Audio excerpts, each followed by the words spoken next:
Probably. Scoop B, welcome to Combos Court, man. My brother, How you thank you feeling? for having me. Man, I'm blessed. Good to see you, man. Good to see you too. How was LA, man? Restful. You and I have talked about getting the process of getting rest, getting sleep, and taking care of yourself. And I was out there for the 2K party. Everybody and their mom and their mama's mom was there, but you know, I was out there. I stayed there for a few days after, and I really just got some good sleep. And I got to catch up with people while I was out there too. So it was definitely good. You killed two birds, probably three birds with one stone. Yeah, because I'm still writing. I did while I was partying. I did some interviews with some players too. So a lot of stuff I was getting done. And Scooby Radio.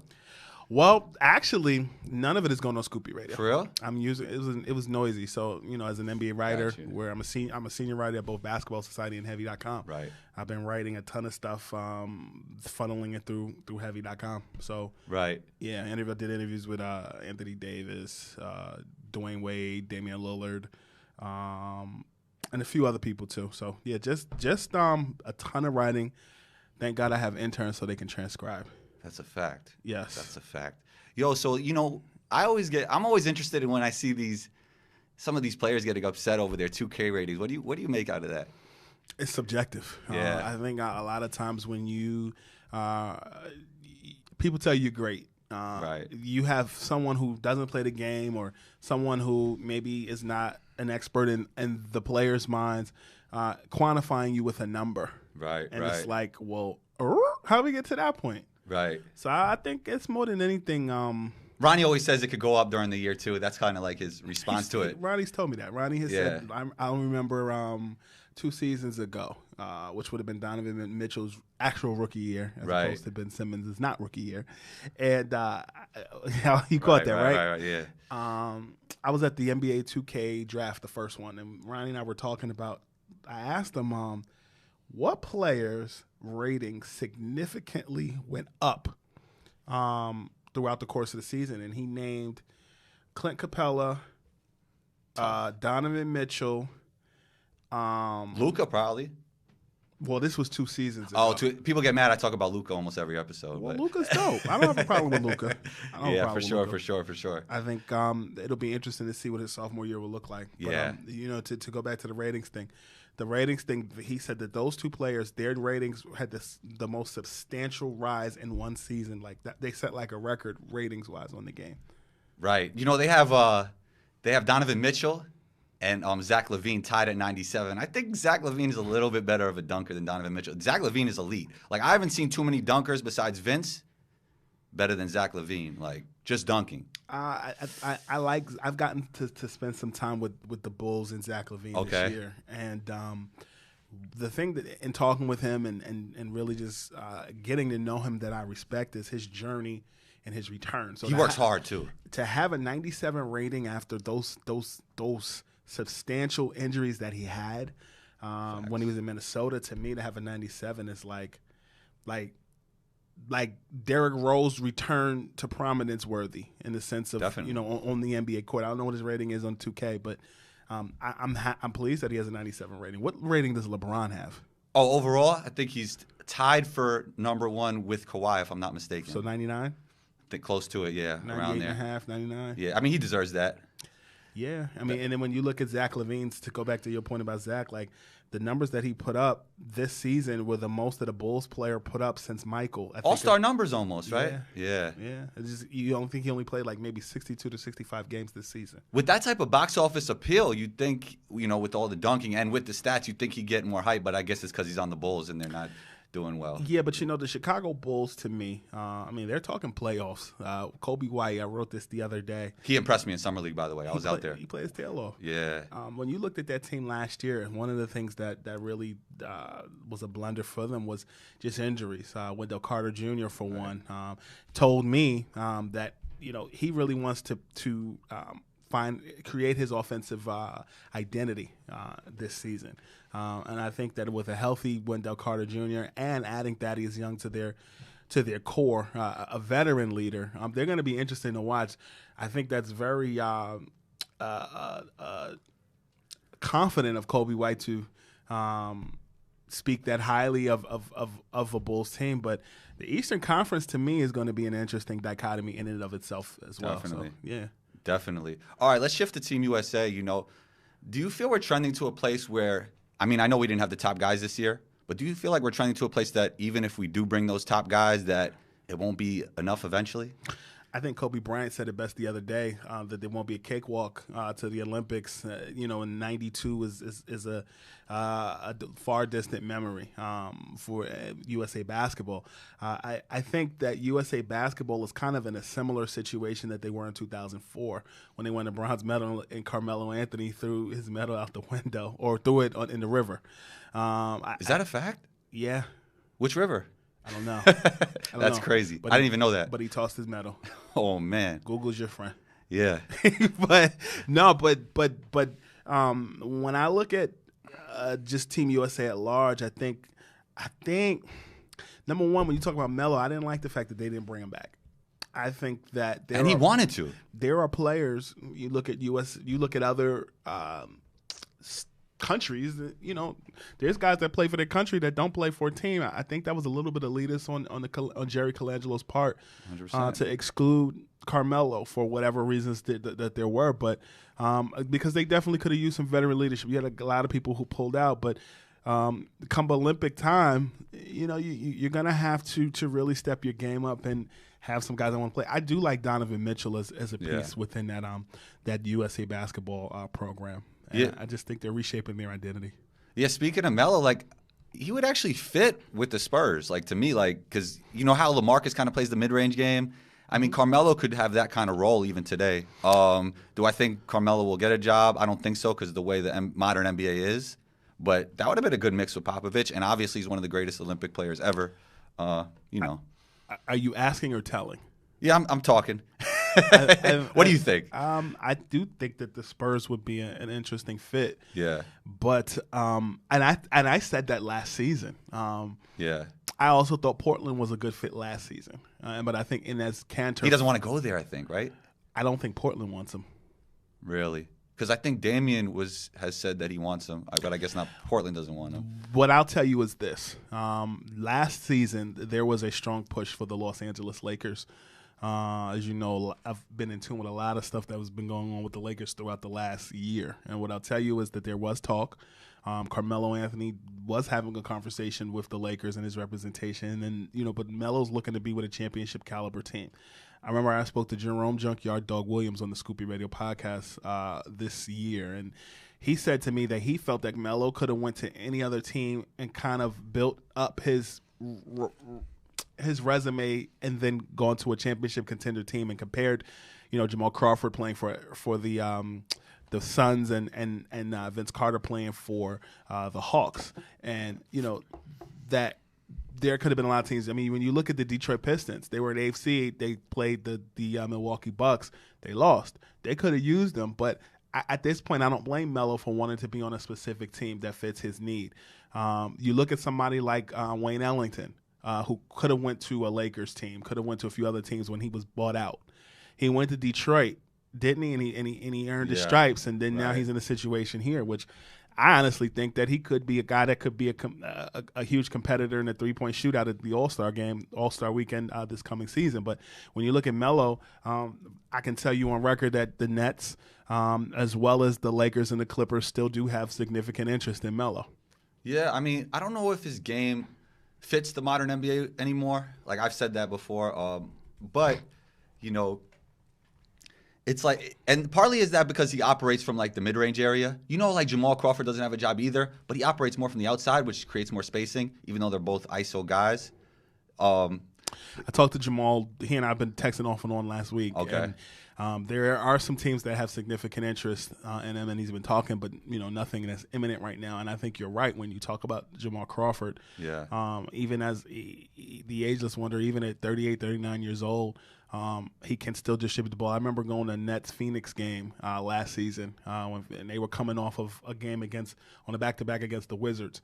And so, if I'm not mistaken, they rested like a lot of their starters that game, and Jamal was like doing it all, passing. Yeah, I think his passing is very underrated, even though he's a prolific scorer.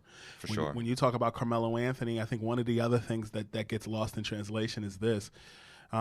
He has the resume that's better than 9 through 15 on the roster. So if he comes off the bench, you're going to have a coach and a player on the bench pissed off at one another. Right. It's not like a situation in Houston where you have Russell Westbrook, for example, who came from Oklahoma to Houston and is still a top 3 player on his team.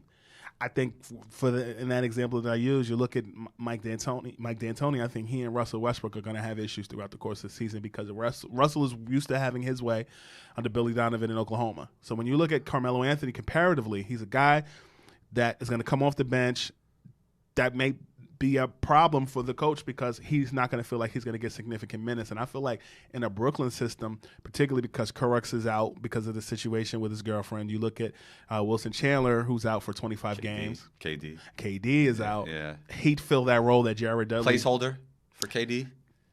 This season, yes. Yeah. I think, and he wouldn't have to move his apartment. He that's lives true. In the city already. That's true. Staying on Melo, man, you had a tweet that had a lot of reaction saying that Melo was I'm paraphrasing. I don't have the exact tweet in front of me, but paraphrasing saying Melo was actually a better offensive player than LeBron. I would have to disagree because LeBron uplifts a whole team, and I understand what you mean from the skill set. He's a better shooter. He gets his shot off the dribble more fluidly. He's probably more efficient of a scorer. I mean, raw numbers always went LeBron's way. I think LeBron always, like, points per game wise, was always higher. But, like, LeBron has that Jason Kidd effect, and we always talk about how Jason Kidd was underrated. The way just to uplift a basketball team, like to uplift their whole offense. Magic as well, for sure. Oscar Robertson, for sure. Those kind of guys that just uplift the team, and it's not really about the way their raw skills are, it's just how they uplift the whole basketball organization. So, as on the offensive side of the ball. So this is what I'll say to that. I've answered that a few times. The tweet was to get people's attention, to get people thinking and people talking. Okay. Obviously, offense also means passing. Right. And I knew it when I tweeted it. And if I had to do it all over again, I would still do it the same way. And not only assists, just making the right pass at the right time, you know? Because you could be a terrible offensive player and be turnover prone. Right. You know, Allen Iverson would go 9 for 26, but could still give you 30. Right. Because he would get to the free throw line a lot, but he would turn the ball over like 10, 15 times at times. And to that point, like, assists don't always show how you could uplift the whole offense. Like, look at James Harden. I think a lot of times James Harden is looking for the assist more than the right play. Like, in terms of, like, LeBron will take that hockey assist, and he won't worry about the stat. So I think that's part of being a great offensive player, you know? You play collegiately in high school, so I'll defer to you. But from a guy from my perspective, a guy who's covering it, I look at a guy like James Harden as a more polished Tracy McGrady. Right, smaller, but yeah, it's just a pure scorer. A long, tall, pure scorer that, you know, will light up a stat sheet from the points, rebounds, and assists perspective. And what made Harden interesting the last couple of years is particularly because he had a Chris Paul who was a bona fide point guard, a guy who uplifts the team like a Magic, like an Oscar, like a right. Those things you can't really judge, right? And to me, the only comparison or thing that seemingly feels like that kind of matchup or starting lineup, it reminded me so much of Tim Hardaway and Anthony Mason, when they were both members of Miami Heat. It was Mason's All-Star year, right? And they often, to me, just seemed the offense seemed clogged because Riley wanted Mason to run the offense, but Tim Hardaway is a ball handler, and I think that when you look at Harden, I actually think he and Russell together are going to be a good situation moving forward because they both have that relationship, going back to the Oklahoma City Thunder days. And more than anything else, D'Antoni's playing for his job. Definitely. You know, they got rid of that coaching staff. He only has 1 year left on the contract, right? Yeah, and they got rid of his coaching staff. My guy Irv Rowland was let go, and he's also James Harden's trainer. Right. You know, they let go. But these guys have a million trainers. Like, everybody's James Harden's trainer. No, like that's like he's been training him since high school. Okay. And then he got him a job as director of player development, I believe, with the Houston Rockets. I got you. He goes back to Oklahoma all the way up top. But yeah, there are a lot of people out there that are trainers. Right. That's quote unquote. I mean, we won't name names. Let's not get too into that right now. Right. Let's not get too into that. All right. How real is Giannis to the Warriors in 2021? You have any intel on that? Have you even been hearing that? I've read it. Okay. I don't have anything on that. I think that, well, what I know is this. You know, I was on the Jason Kidd Lakers, going to the Lakers as in a coaching role since November of last year. Magic Johnson was talking to Jason, and, you know, obviously all those things happened with the Lakers that just went south. Giannis was very upset that Jason was fired as a head coach of the Milwaukee Bucks. Giannis and Jason Kidd were very close. And so I had heard things about Giannis, Lakers, etc. last year, and just folks that I've spoken to in that situation. To me, I think the Warriors have to figure out their identity right now. And I think one of the reasons why they do is because this coming season, they're going to be heavily built around Steph Curry. I feel like he's always been the identity, though. Yeah, but he's had good assets. 100%. And I think that this is I think Steph's issue now is similar to LeBron, will be similar to LeBron's the last couple of years. It's like a role reversal. Steph to Golden State, in my opinion, this coming season will be what LeBron was in Cleveland the last couple of years.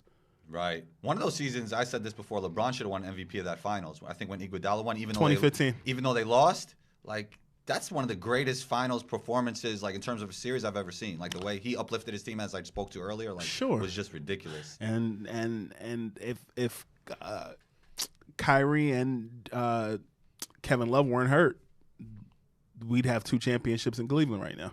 Right. Let's shift to college sports real quick. California passed the bill allowing student athletes to accept endorsements. How much of a game changer do you feel this is? I think players deserve to be paid. Right. I think I remember when I was in college and high school and we would play NCAA basketball, you didn't have a name on the jersey or player's likeness, but you knew who it was. Like, EA was making a ton of money off of them. You look at college basketball, the 2K. 2K used to have a college basketball game. Remember, it was 1999. They were making a ton of money off of them. Right. Even the kids in the smaller schools were getting little checks because of that Ed O'Bannon case. And I was getting ready to say that. And I'll tell you, the guy who advised him was Sonny Vaccaro. The guy that got Michael to sign with Nike, LeBron with Nike, etc. Sonny has bucked the system a lot. Got Brandon Jennings to go over to Italy, as well as Jeremy Tyler. Right. When I look at to directly answer your question about just California at large, I think part of the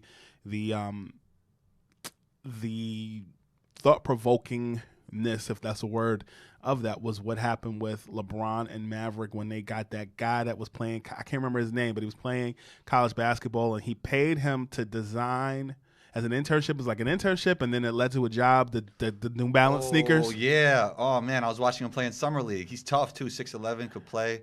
Man, what's his name? I can't remember his name. Bruv man from the 5th floor. I don't know, but but honestly, like I think that we are Darius Baisley. Yes, there you go. Yes, we are finding new ways and creative ways to get people a check. I don't think there's anything wrong with that. No, I think it's a necessity of that. Like I do believe that a free education is worth your weight in gold, but the exchange between a college education, which may cost you out of pocket, what, $200,000, $300,000 for 4 years, versus the millions that you're bringing to a university, state college, or community college, or what have you, it's not a fair exchange. Right. You know what I've been really interested in, and I've just been loving to see the progression of the big three. Like, we see Joe Johnson sign, and this, I know you always love the comparisons between hip hop and basketball, so I see kind of a comparison between Cardi B and the big three, in the sense that when they first came out and said what they were going to do, nobody really took it seriously. And now it's kind of blowing up. We see Joe Johnson got a job. Do you feel like the big three could be a breeding grounds for guys to get back into the league? Yeah, I think.